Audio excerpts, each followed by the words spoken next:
Okay, I'm still using the Chakra Wisdom Oracle deck, and I just wanted to show you what a cool box it comes in. It's got this little like slide out little puppy, and there you go. And it's really super sturdy.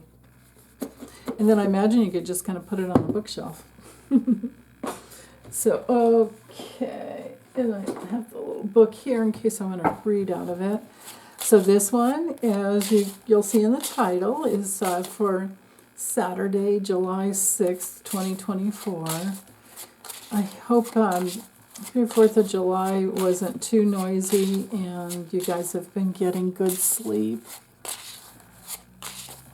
Sometimes around that holiday is just not easy. Okay, what is it that you guys need to know? What would be helpful for healing? This one's coming out. Oh, again, my goodness. Okay, one more. What would be appropriate for healing? Body and soul. Right there. Okay. All right, so we do have the facade card again. So obviously there's either more healing to do there, and I mean it's a process, right? It could also be that it's another meaning that we haven't found yet, that I haven't found yet about this card. But anyway, if you remember from yesterday with the little story, this is, where's my chopstick here? Higher self and regular self, human self and higher self. I guess that's why it's all in the clouds. And this was like a walk in the park or whatever with the higher self. But basically, okay, it's third chakra. Now, maybe what we need to address is it the feeling front, the front of the body are the feeling centers, the feeling, just think of like you're usually a little more vulnerable on your tummy, and this is solar plexus and third chakra, upper tummy area. And then we have the back of the chakras, which are will centers, which can kind of push us forward or make us stop and stand our ground. So with this, I just remember that there was something about discovering who you truly are, and that the things that we value with the earth and the way we care for others is one of those important parts in there. And it could be that that we're kind of cut off from our feelings. So I do feel like this would be work and meditation in the front, right under your heart chakra, right in your solar plexus and your upper tummy. So what helps there now, even though it's a fiery chakra, but fire and air go together really well. So deep breathing, lots of breathing and letting go and relaxing down into your second chakra is helpful. And then opening your heart is helpful. Like if we get blocked energy in the third chakra, it's always going to help us to open the fourth and the second. So that might be what's needing to happen.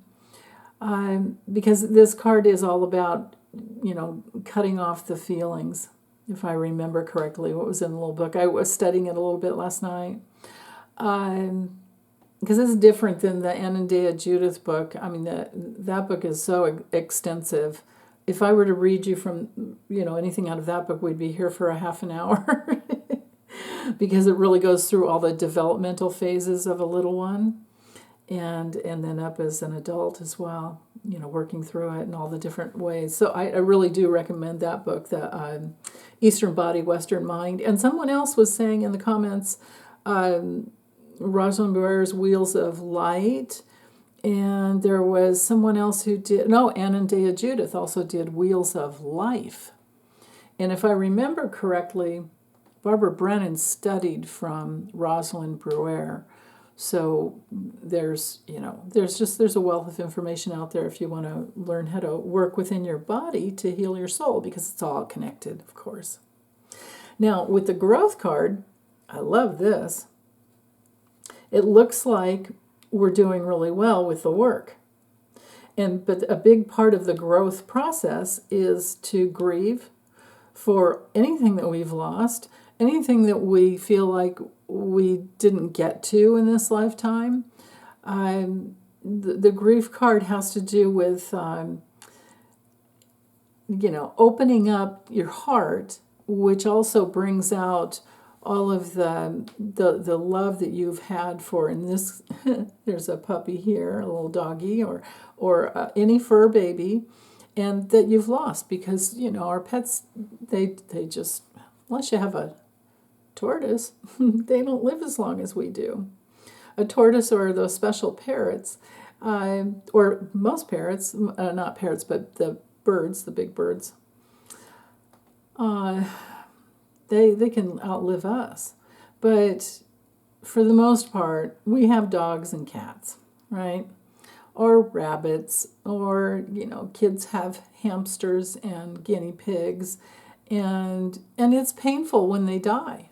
It's part of, life, and it's the most painful part of life. So grief is a part of life, but the more we grieve when the feelings come, we don't want to block them down, right? This card is all about not blocking out any feelings, and there's growth that comes when we can do our grieving process.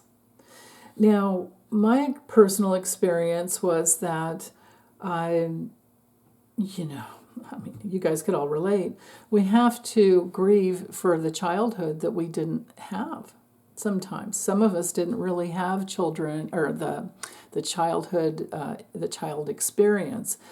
If you grew up in a home where you had to step up to the plate for some reason or another and jump in and take care of everyone else, or you thought that's what you had to do, that was your response, that maybe that was, for me, it was my defense.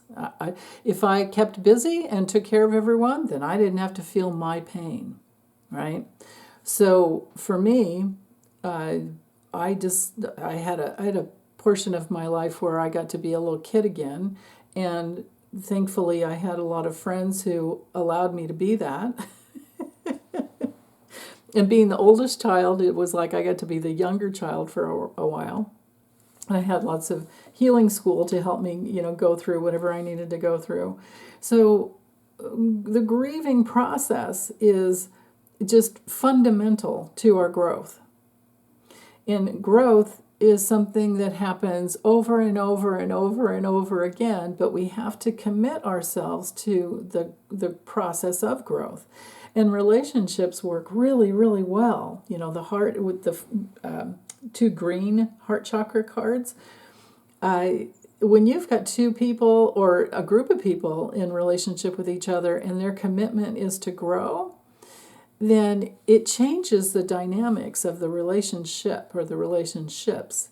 And, because you're taking, when you're committed to your own self-growth, you're taking responsibility for the beliefs that you have taken in and glommed onto, and the way you've been living your life, and maybe change could happen because maybe it's a false belief, right? And if it's a false belief, you can turn that around, and only you can turn that around. Only you can grieve for your childhood, and only you can, control or take care of your growth. Now, life will always give you many, many unending opportunities to grow, but you're the one that has to step up to the plate. You do have to exercise your will to do that.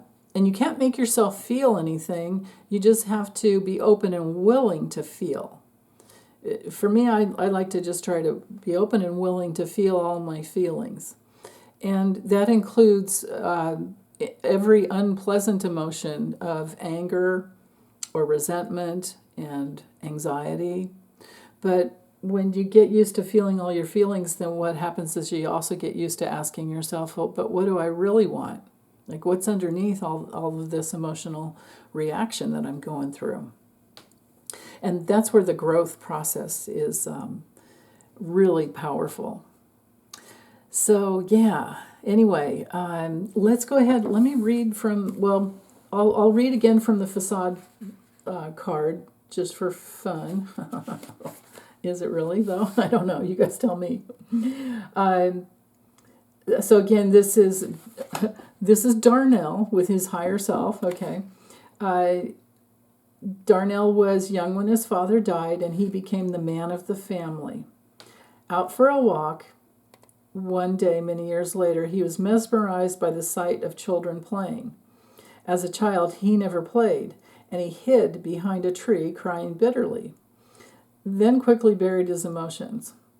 At the very end of his life, on his way to heaven, he stopped at the park and finally reclaimed the inner child that he had left behind many years before.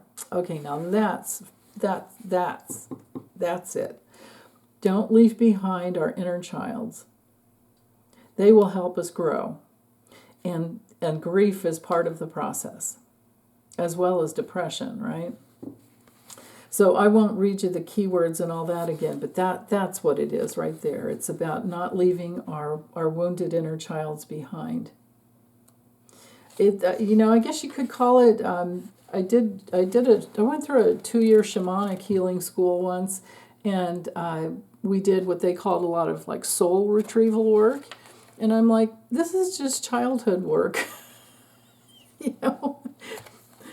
They were all about dragons and all these different things, and working with animals and working with all the different layers, the inner journey work is really precious, but for me it was always about the wounded inner child, and they thought I was just simple and plain, but I don't know. I don't like to be too fantastic with things. Okay, growth, let's see. Gossip, perception. Excuse me. Here we go. Grass. Okay. Your message is best expressed when you are uniquely you. Okay. Grass is excited. He's ready. Oh, yeah, that's grass. Okay. God. All righty then. Grass is excited. He's ready to tell his best friend, Weed, that he is gay. But Weed reacts negatively, and it is the first of many judgmental encounters for Grass. For years, he is turned down for jobs, and even when he applies for an apartment, Grass fights for the right to live where he wants. Aww.